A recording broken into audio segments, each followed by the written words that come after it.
Reboot It!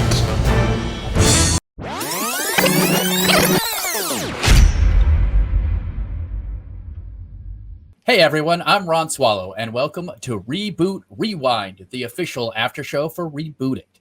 Today, we are talking about our reboot of Honey, I Shrunk the Kids. And you guys, we got the whole crew here. We've got Billy Business, producer Bill, and Ed Greer.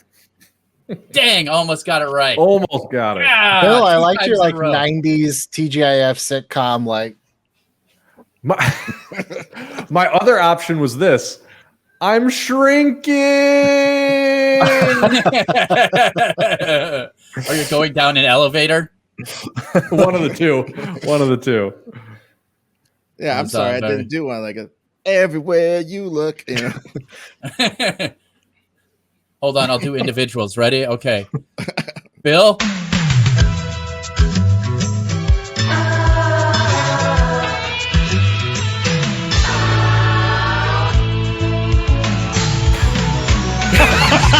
Whatever happened to predictability? The milkman and the paper boy. Evening We're back. beauty.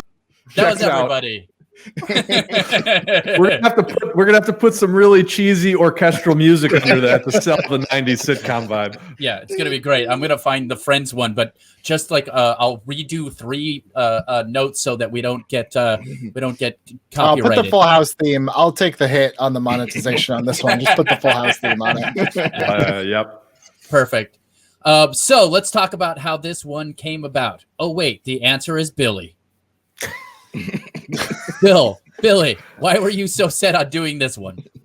I just don't ever want Reboot It to be the superhero show. And I get it. It's the most clickable. It's what anyone talks about. It's Star Wars or superheroes. But we got into a point where it's like, can we just do something that we wouldn't normally do? And I was like, a kid's movie. And I kind of feel like at least when I was growing up, man, you got like 5 or 6 just bangers every year. Like, you know, this was the era of like kids sports movies. You had Mighty Ducks and Big Green and Sandlot, Little Giants. But then you also had kind of like Blank Check and all these like kids movies. And now we've gotten to this point where like they're only making movies for people our age. And they're like, yeah, you'll get a Mighty Ducks, but they're not making it for the kids now. They're making it for you. That's why they shove Emilio Estevez back in it. So I think it's kind of a lost piece of movies. You get like every now and then you get a Jumanji or you get a Goosebumps, but those are like few and far between. So I wanted to do something where it's like, let's make a good movie, but also let's squarely make this for kids, because I do think that there are certain approaches, some of the kind of the themes and the morals and stuff are a little maybe more spelled out because your target audience is younger. And I think I threw out a handful of different suggestions for different movies. Bless you. And I wasn't sure which one we were going to pick. And then Honey, I Shrunk the Kids was one where it's like, we all have seen it. We all at least probably enjoyed it when we were kids. It's like, loved it. That one seems like one where it's like, oh, the concept is so universal. Maybe we can update it for today's kids, but for kids, not for us that watch the original. It's not about the Zalinskys and rebooting 50 years where their kid is now. It's like, let's make a fully start to finish kids movie. And I feel like I try to do that. It's a holiday movie or something. I always just want to do something different, because the day this becomes just a Marvel or DC show is the day that I think like I don't have any interest in doing it anymore. Well, and the other thing is there's a dearth in the market for original shows for kids. Like even the ones you mentioned, Goosebumps and Jumanji are basically IP at this point. Even though Jumanji was an original movie, now it's an IP. So like Honey, I Shrunk the Kids wouldn't technically count as an IP, I would argue. And I missed those days of original kids movies, because those movies were really fun. Like Little Giants, you mentioned, I cried at that movie. I loved that movie. That was so fun.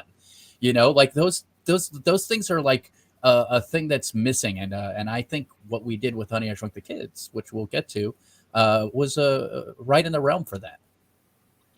How about you Yeah, guys? Would you? I was How did I you was feel about it? I was taken aback by how like a duct of water we took to the concept, and how we were all, it seemed like the pump was really primed on this one. That's all I'll say on this part of the episode. It's just the pump was really primed.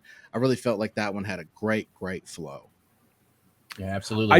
I love writing sci-fi in all its forms, and I feel like sci-fi for 8-year-olds is no less sci-fi than, Stanley Kubrick.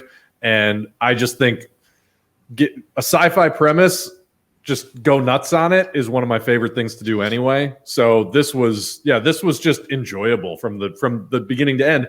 And Billy, you aren't wrong when you say that you sometimes have to fight us to get these kids shows on the docket. And I'm glad that you did with this one, because it wasn't one that I was particularly excited about in theory. But then, once we were turned loose on it, it was just like, oh, this is amazing. There's something very liberating about it. We actually shot this one back to back with a little bit of a break with G.I. Joe.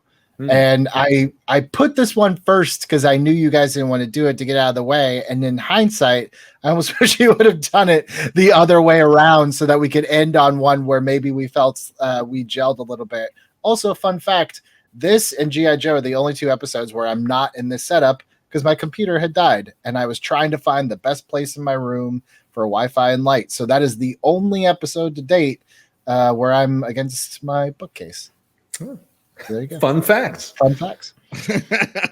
Yeah, there were going to be scholars in the year 5000 who were going to puzzle over that forever. I'm actually surprised that no one has mentioned, to my knowledge, maybe once I slipped up, but in every episode of Reboot It and every episode of Rewind, I've never worn the same t-shirt twice, and no one's ever mentioned it. I don't know why I still do it for you guys. You guys don't care. You know what? You better be lighting up the comments right now with appreciation for Billy's graphic tees. I pulled out my Independence Day shirt for this. It doesn't even fit correctly anymore, but I still wore it. That thing is glorious. But seriously, guys, at some point, can we do Independence Day? Because I think the first one opened up such a cool world, and then I've never seen a sequel just squander it as much as I would almost. By the way, I know we're getting off track, but I just want to say that might be the one episode of Reboot It where I'd be like, first one still counts. Let's just reboot the sequel, because I feel like there's still enough meat on that bone. Anyways, I agree with that. I agree with that assessment because, and we'll save it for the episode. But that second one has some things that are insensitivo. Never saw it, so I can't comment. Yeah, I did just decided. I can't even advocate watching it. Like, it's so bad you have to see what they did. Like, I can't even even reading the Wikipedia summary. It's like, only if you have nothing else to do, read it. It's that bad. Well, let's get back to Honey, I Shrunk the Kids, and let's talk about the sweet, sweet pitch that we did, huh? So, a middle school kid is getting bullied. He gets invited to a birthday party at Dave & Buster's, but he doesn't want to go because the kids that menace him are sure to be there. His mom is a recently divorced scientist working on shrinking technology in her home lab. While she's distracted arguing with her ex-husband, her kid steals a handheld shrinking device, hoping to use it to scare his bully. At Dave & Buster's, the bully and his friends corner the kid. A dorky teen employee sees the middle schoolers about to fight and comes over to break it up. He has his own bully, a popular teenage girl who takes mean TikTok videos of him. This is so good. This is so good. Because that happens. Okay, so she comes over to take a video of him getting pushed around by little kids when our kid pulls out the device and triggers it. The kids and the 2 older teens get shrunken to the size of ants, while the shrink device stays hand-sized and drops to the floor. They watch in horror as the device is picked up by an employee and taken to Lost and Found. At their size, that might as well be miles away at the top of a mountain. They trek across the carpet desert, dodging giant ski balls, temporarily shrinking down to microscopic size and fighting nightmarish germs, all while their parents are freaking out because the kids have been declared missing. In the end, the main kid's parents realize that they don't need to be in love to be a good parenting team.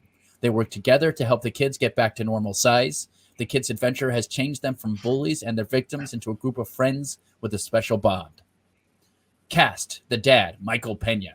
The mom, Ana de Armas. The detective, Tiffany Haddish.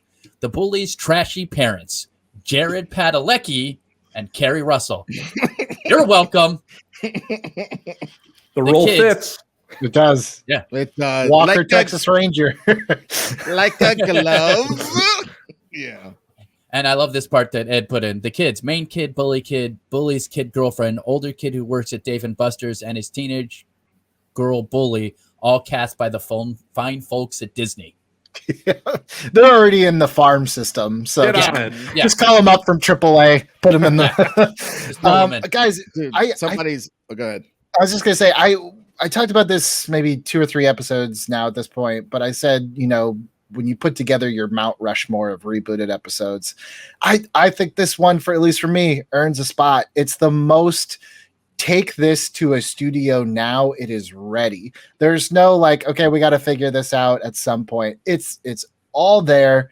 It all tracks. I think the theme of this movie, which was same as the first one, which was just about like making the literal, kids just feel small. They feel like they're not heard. So you make them so they physically can't be heard. That still tracks, but it has so much more added weight in this era of social media and of bullying and being aware of all this stuff. Like everything is ready.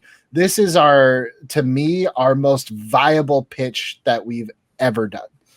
Also, yes to that. And that plot summary left out some of the juicy set pieces that we talked about, where it's like the device itself is sort of like tied to the kids. So somebody can be clicking it in the macro world, and that's what's sort of shrinking them down even more and bringing them back. And then at some point, somebody goes, oh, this shouldn't be in the lost and found. Right as they get there and they're about to hit the button to rebigulate themselves, someone's like, oh, this goes in the claw machine, and walks it all the way across the room over to the claw machine.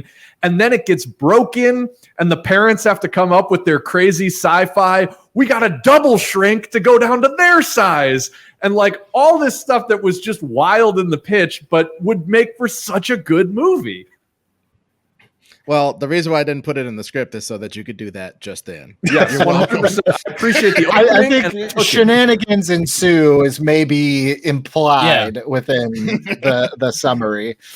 But Bill's absolutely right. And one of the beautiful things about this is that it is a pitch. And I'm not trying to be pedantic and go full Tony Robbins. I'm just trying to say this is one of the ones that's an actual pitch. It's not Justice League where we tried to write a damn near whole screenplay.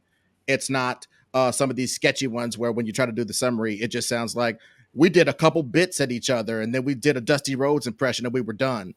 This is a one that's an actual pitch. You got a beginning, an implied beautiful middle, and a very and an ending that you can freestyle with the executives a little bit more and tie to more of the gags. Like how does the double triple shrinking play into the end? How do the parents get past the detective to do all this kind of? We left that blank so that we could collaborate, but that the detective's going to be an impediment. Maybe the trashy bully's parents would be an impediment, to the adult action on the outside while the kids are having their shrink adventures. It's all implied. It's all there. This is a pitch, a real pitch. You're exactly right, Billy. This cast is also ready for prime time. Like this is a great cast that would gel and make for an awesome movie. Mm-hmm. Yeah. Everything about it's great. And I love to, that I feel like we did the smart thing where it's like we're not even referencing the old Honey, I Shrunk the Kids. It doesn't matter that happened. We're not stepping on it, but we're definitely not acknowledging it. I also love that at the end, like it's not necessarily a downer like Mrs. Doubtfire where you're like, I just feel kind of sad now that my parents aren't together. Like it feels okay, but we didn't do the Disney thing where it's like, and this brings them back together. It's like the parents learn something and the kids learn something. This is to me our most like thematically tight story, which again, it brings me all the way full circle to what I said, which was, I think it's a little bit easier in a kid's movie because we are dealing a little bit more clearly in the themes. And I don't think we're hitting these kids over the head with a sledgehammer with it, but it certainly helped us in the process knowing that the themes and the morals and everything were a little bit more transparent. And I kind of wonder if like to some degree, taking that into future reboots that maybe aren't necessarily children's movies, but it's just like, let's put the themes out on the table and be very clear. And like, we can be subtle within the pitch, but within this, it just felt like this is a movie that I would feel okay with my kid watching, but I'm not going to be bored myself. And I'm not going to feel pandered to. Like, this is, like I said, Wayne Zalinsky's kid when he's 40, and now his kids are shrunk, you know? Which is coming, by the way. That is, I know. that is I in production. I think I said it in the episode where it's like I read like a horrifying synopsis. Go find it. Bananas. It's terrible. It's bananas. Well, no, and one thing I just really quickly, I just want to seize on this one thing. Inside our pitch also is the theme of like, you know, I think Ron even brought it up with this middle school shenanigans, how he had a growth spurt or whatever, and the different kids are different sizes because of mere chance, and that leads to a sort of Lord of the Flies existence in middle school or whatever. That sort of thing, I think that's interesting because now the kids are, this kid feels small and feels picked on, and now they're all small and they're all getting picked on by the entirety of life, and it puts them on an equal ground to when they embiggen themselves, they don't feel their size differential, they don't feel their social status differential anymore because they were forced to confront the fact that they're all nothing in the face of the universe. It's great. That's I love our it. children's movie that we made. You know, It's great. I love it. It's so good. Yeah, and it's honestly, when you really look at how it coalesces into that, we're not, just like you said, we're not punching anyone in the face with the idea that we taught bullies how to not be bullies, and we taught people who are bullied to not be bullied.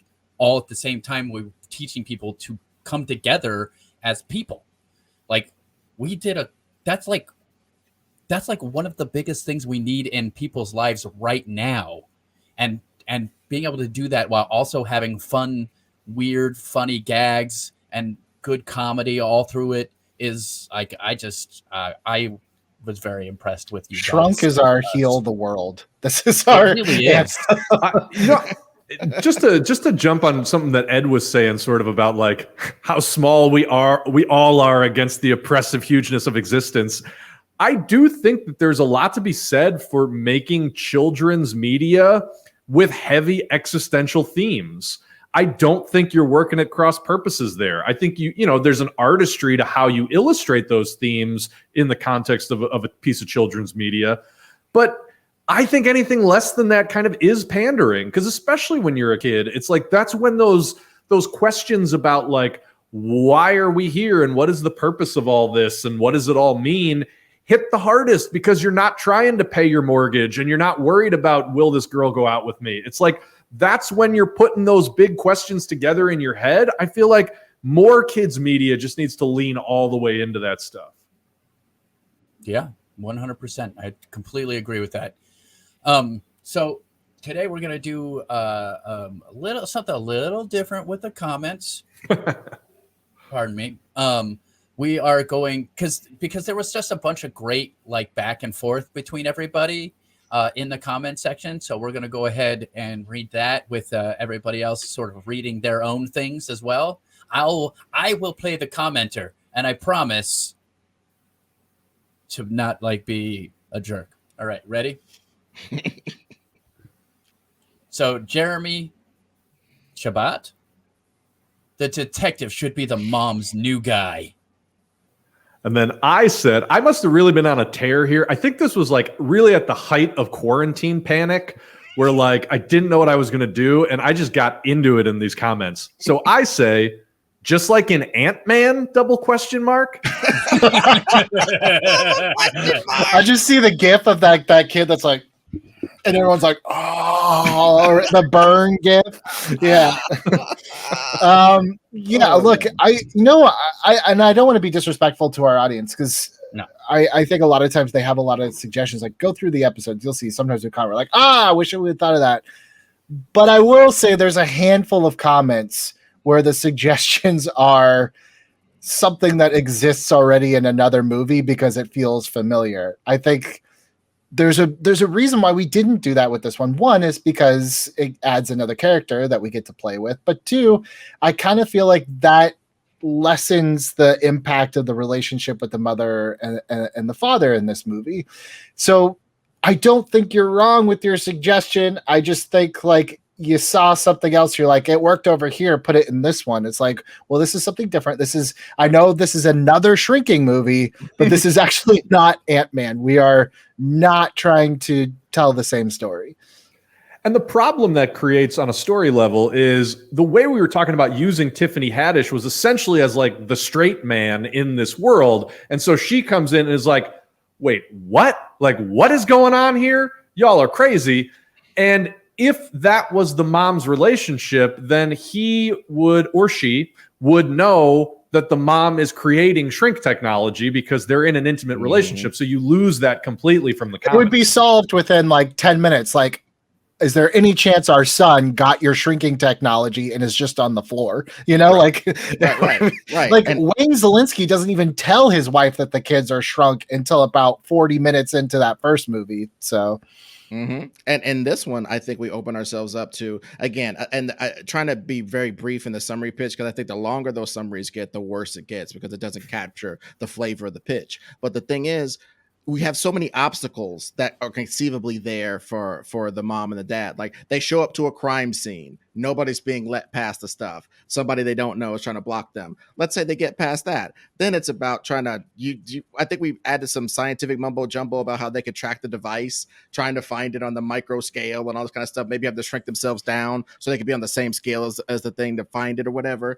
All this different jazz. Meanwhile, the trashy parents are there. Maybe there's a tiff with maybe while we're waiting for the adventure to start for the parents, they have a little tiff with their bully's parents. And Jared Padalecki throws a roundhouse.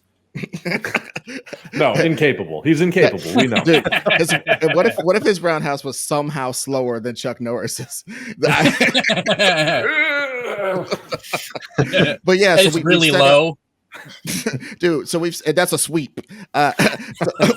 We've set up so many little obstacles so that it isn't just like what you guys just said. Just I'll pull up that caution line and let you in and do whatever you want. No, they got to sneak in there. They got to bribe a kid and come through the chimney. They got to do something crazy to get into this Dave & Buster's. Yeah, absolutely. So the next comment, I got to tell you, it almost ripped Reboot It apart. Oh my God. It was Blacklash. She says, I loved the original and I'd like to see this reboot. I agree that Ed brought the best ideas, even though I thought they'd come from Ron. You guys nailed the base story and the hot teen bully, just like Peters wanted. To which I said, definitely keep declaring winners and losers when it comes to ideas. There's no way the egos of creative people could possibly hyper-internalize those comments into intense resentments that destroy our chemistry and fracture our friendships. That said, thanks for the love. Heart. And I said, hey, I had like one good idea. Glad you liked it. And then I said, Ed can never see this comment. To which I replied, we should probably just delete it. Well, okay. I'm happy to accept this award as the best. No, but dude, honestly, I put that in there because A, I thought that whole exchange was super funny, and B, I really do think that Bill is right in that it is baseball. What you hit the ball 30% of the time, and you're in the Hall of Fame. We're pitching so much stuff, and we're trying so many things. I also super great idea, man. Superstar this episode. I also said in the Justice League episode that Batman should have a yellow utility belt made of Green Lantern light and throw batarangs at people. I threw that out there in the middle of our pitch. That's the worst thing I've ever heard in my life, and I said it. So they all come from the same place, though. This place of exploration, this place of trying, this place of pitching. So thank you very much for your love on this episode. And maybe on this episode, I had a high percentage of those. But it's all we're all killing it in our own ways on almost every single episode. And the only times we ever fail is when one to the three of us play bad that game. You know, yeah, those are the only times we fail. I'm just curious why you thought that I would have all the best ideas for this specific property. I'm very curious. I don't have the best ideas for any of the properties. Hello. Look, I still think the car should have been his father, but other than that, I think that I'm 50-50 on any given. No, you're right. I think the best episodes, and why sometimes rewinds are hard, is because the best episodes of Reboot It, I don't remember who suggested what idea. The fact of the matter is that's where it ended up at the end, and that's what I remember. If you come out of those episodes and you have a scorecard of who came up with what percentage of the overall pitch, I think you're kind of doing it wrong. Yeah, I mean, sometimes it looks like, okay, so like we just did Mario, rebooted, rewind for Super Mario Brothers, and when you watch that episode, it looks like Bill basically came up with the whole thing. But that's not. By the way, I do not remember that at all. So yeah. But you also didn't, because it looks that way because we were throwing out ideas and then you were taking those ideas and running with them, which is what this is all about. I think the ultimate example is Ron threw out 99 horrible ideas, and the one great idea he had was this show. Literally, Ron's idea was this show. So I had like you never. I always. That's why I've made the comment before about just like getting thought starters out there. Like I admire just throwing ideas and not caring if they're good or bad. Like let's just get somewhere. I do think, when we talk about creative process, people put almost too much emphasis on like who's got the great idea, when generally no idea is its best when it's first formed. And the only way that you end up with a final product is you got to be able to, I think somebody just used the metaphor, pick up the ball and run with it, right? Like half of the job is having an interesting initial idea, and the other half, if not 80% of the job, is figuring out how does that Tetris together with all these other ideas? How do we shape it so that it reflects things that we talked about previously? Yada, yada, yada. I mean, that's really the work of creativity. Having a good idea is, it's barely a step in the process. And also, I'll say this: you have, even as Bill was saying, even the best idea needs to tie into the theme of what you're doing. And so retrofitting that sometimes, or rather generating ideas that go with your theme, that starts to happen when themes are established early. So to Billy's point way earlier, bringing some of that spirit into the next season, I'm super down with that. Trying new weird properties, trying to come at them with getting the theme right first and building our set pieces off of that, getting back to those basics, those dribble drills. I'm down with that. I really am. Yeah, absolutely. So when we, before we move on to the next couple of comments, I wanted to show, we got a nice piece of fan art again. This is from Simon Andrew Peters. Yeah, I got his name right, you guys. Woo! What do you think? You've been given permission to do some critiquing, Bill. Oh, put this back up there. Let's go, baby. No, first of all, this looks like Doug Liman's Go from 1996. So this is the 90s indie cinema Honey, I Shrunk the Kids that we all never knew we wanted, clearly. Yeah. That was funny. A couple quick things. Look, Simon Peters, John Peters' nephew, in case nobody knows, but it is John Peters' nephew, did give us permission to tear this thing apart, which I'm not going to do. I will say this, Ron, put it back up there. Okay, hold on. Let's do it. Why are there two different script fonts back to... First of all, this font is terrible. Never use that font. This font is a cool font. I believe that's... I know the name of that font. It's a cool font. I don't know how it fits with this particular pitch because it's like a retro 60s font. Like that's what you would see Chevrolet written on like an old car with fins. So kind of a weird choice. The color scheme is great. The pinks and purples and like all the, the light in the back, the way that you're using the consoles to create the lighting effects in the background.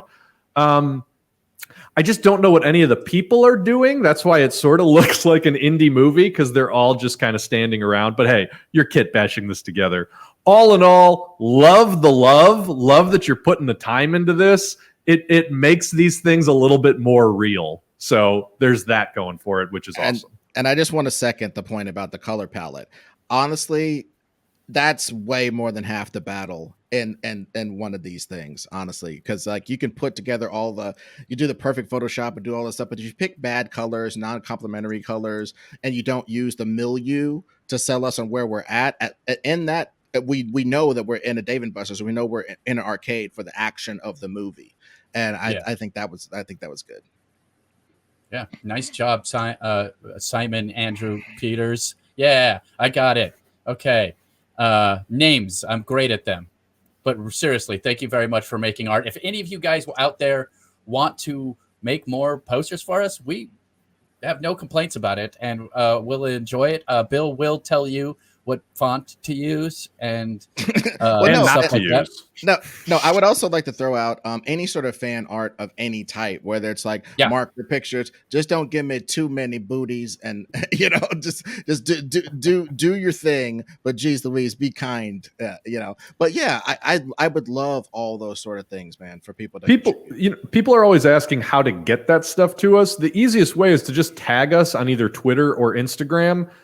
There's literally links in the description to every episode we've ever done of Reboot It to get to our accounts. So if you're not on Twitter or Instagram, I'm sorry, I don't know what to tell you, but most of you probably are on at least one of the two. Mm-hmm. Yeah, absolutely. So let's get back to some of those comments. We got Sean O'Boyle. He said, Thomas Middleditch for the nerdy kid that works at the Chuck E. Cheese. To which I replied, Thomas Middleditch is in fact almost 40.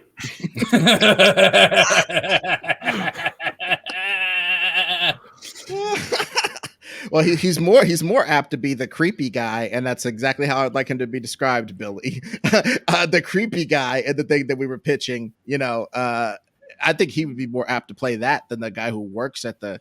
That's weird that would. He seems 40 to me. I'm sorry.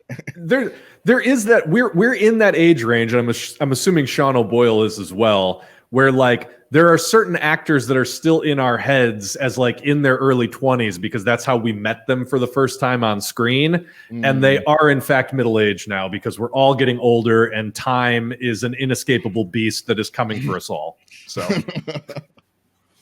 yeah, thanks for reminding me. And then this is our last comment we got from Matthew Dosen. He says, I think Sonny Suljic from mid-90s would be great as either the bully or the scientist nerd kid with the shrink ray. To which I replied, honestly, this is a great suggestion. Really, this franchise could be a great vehicle for a whole group of young, up-and-coming teen or preteen actors who've headlined those kinds of sensitive coming-of-age dramas. Mine indie cinema for precocious kids and put them all together for a great Disney-fied sci-fi adventure, which, frankly, the fine people at Disney would do for us in their casting department. Mm-hmm. Yep. I think it's interesting that the comments on this one are predominantly casting related. And I kind of think that speaks to like the strength of the pitch. It's like, it also probably helps that there's not like a ton of like really hardcore Honey, I Shrunk the Kids enthusiasts that watched the TV show and the spinoff sequels. Excuse me, we call ourselves Shrunkers. The shrunken heads, shrunk heads. But I do think it's again, like I think you could. A lot of this casting is, I don't know who's the. I think we always cast Millie Bobby Brown and the other kid from Stranger Things because that's the only names we know. But I think this pitch was something that is just like, I can't overstate how hard it is to like make a pitch in an hour where you see the movie. Like when we were talking about it, I saw the movie and I could close my eyes and start to watch this movie. And, I don't know if we'll ever top this one in terms of just like raw, just like we had it. I don't know what it was that the magic was there and we captured it in that bottle and we got it. And I hope this makes you guys a little bit more comfortable because I did it to you guys again the next season with Cars, and I was expecting He-Man levels of shenanigans. And once again, we pulled out this like really fun but super poignant existential movie out of that one too. So Mhm. hopefully Well, you guys will open up a little bit more to some of those genres that we don't normally hit. Well, but this Look, is my thing. This is I'm my only thing. open up to superheroes and sci-fi stuff. That's all I'm willing to do. I don't like original ideas. It's a talking car, Ron. It doesn't get more sci-fi than that. I know, See, it's we beautiful. did one good talking car movie last season. Maybe we just shot our load on that one and had nothing left in the tank. In the tank. Oh God, classic. I'm done. No, Good night, everybody. dude, no.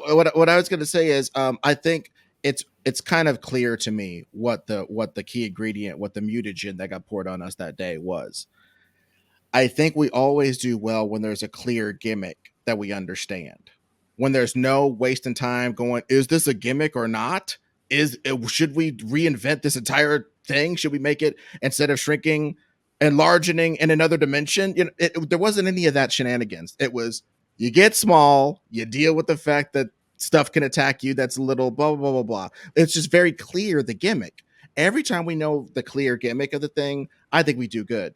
But the times we mess up is when we're trying to either dismantle the gimmick inherent in the thing, or try to create a new one over that of our own design. But whenever we can come in and just look at the gimmick of the thing and be able to key on that and just respect it a lot of times. And this made it easy, though. It's an easy gimmick to understand. Yeah, but to yes and you, the reason that this is still a feat is because the gimmick, especially in the last few years with Ant-Man, it's like, okay, we now know this is the gimmick. We have to respect that. Also, we know what's already been done. And I feel like we didn't try to like reinvent how you do shrinking. It was just like, they're shrunk. It is what it is. Let's not try to make it something it's not. And we focused on the relationships, and that's what makes this a good movie. It's like, yeah, the gags are awesome, and there's like homages to the old movies, to Ant-Man, to Toy Story with the claw machine. But at the end of the day, I think what makes this pitch so strong is that both the sets of adults and the sets of kids, the relationships between all of them and how they all grow as people, pun kind of intended, is what makes this pitch so good. And I feel like that's why this one is such a winner. Yeah, we also might get to see Michael Pena knock out Jared Padalecki, so you guys would be. I mean, the audience will show up for that. Anytime Jared Padalecki is getting punched in the face, you got my money. I was going to say, I think Ed and Billy sort of seized on something. You know, we talked a little bit about it last week on the Super Mario episode, but like when we do center on like there is a clear emotional arc, coupled with there is a concise and interesting sort of set of plot mechanics to work within. I mean, that's maybe a very simple on the nose lesson, but like, yeah, that's where we should be trying to get with these, is like clear emotional arc, simple foundation for the plot. Go from there. Mm-hmm. Yep. And then a theme that runs through the whole thing as well on top of that. And we pulled that off pretty nicely. And I think the big reason we pulled that off is because of what this guy, the opposite of what this guy has to say. I'm telling you, this guy left that comment on every video we've done. Well, no, I really do love the fact that, like you're saying, Billy, it isn't just the main gimmick; it's everything around it. And but like I said, I contend that it's like when we treat both of them equally, that's the best. Sometimes we'll treat one of them with a little bit more than the other one, and it creates a natural imbalance. But like when we state the theme and then the plot mechanics are ways to explore the theme rather than retrofitting a theme onto plot mechanics, it's beautiful. It sings. It's greased lightning. So I'm happy that this lightning got in a bottle, but I think we can try to understand the process of lightning. We're scientists. Let's figure out how to get the lightning back in the bottle. You got to do it. Yeah, well, I guess that wraps everything up. This is one of our shorter reboot rewinds. I think part of that is because it was so good. So for Billy Business, producer Bill, and Ed Greer, I'm Ron Swallow. Thanks for hanging out with us. Comment, subscribe, like, push the bell, be our friends, and leave those comments so we can read them on here. And until then, we'll see you later.